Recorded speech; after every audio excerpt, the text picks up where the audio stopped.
अस्सलाम वालेकुम। आज हम बना रही हैं चिकन नहारी। चलें रेसिपी स्टार्ट करते हैं। सबसे पहले मैंने आल लिया 1 कप, उसको गरम करूँगी और उसमें मैं गरम मसाला शामिल करूँगी। इसको हल्का सा फ्राई करूँगी। जिसमें एक बड़ा चाप किया और प्याज शामिल करूँगी।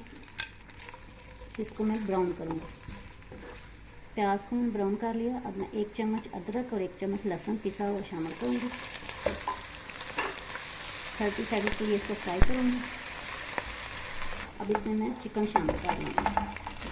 तकरीबन 1 kg चिकन है। इसके पीस थोड़े बड़े रखे हैं। इसको मैं फ्राई करूँगी इसमें।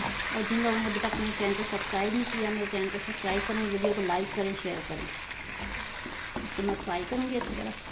इसमें 1 टीस्पून मैं सिर्फ मिर्च शामिल करूँगी। हल्के ज़रूरत नमक शामिल करूँगी और थोड़ी सी हल्दी शामिल करूँगी। और मैंने पैकेट का नहारी मसाला लिया है, इसको मैं 1 बड़ा चम्मच वो मैं शामिल कर दूँगी इसमें। इसको मिक्स करूँगी।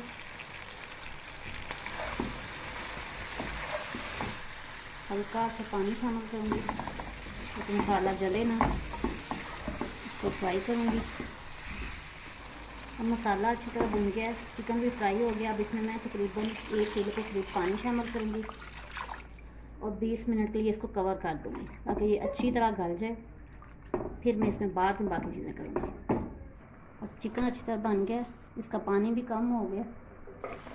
अब मैंने आधा गिलास पानी लिया, इसमें 2 चम्मच मैंने बड़े वाले उसमें आटा डाला है। अब इसमें मैं ये शामिल करूँगी। आहिस्ता आहिस्ता 7 चम्मच लाऊँगी ताकि अच्छी तरह मिक्स हो जाए और हस्बे ज़रूरत गाढ़ा हो जाए।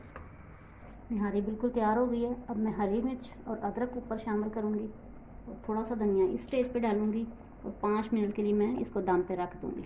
फिर इसको मैं डिश आउट करती हूँ। मज़ेदार सी चिकन नहारी तैयार है। उम्मीद है आपको अच्छी लग रही है। आप इसको ज़रूर ट्राई करें।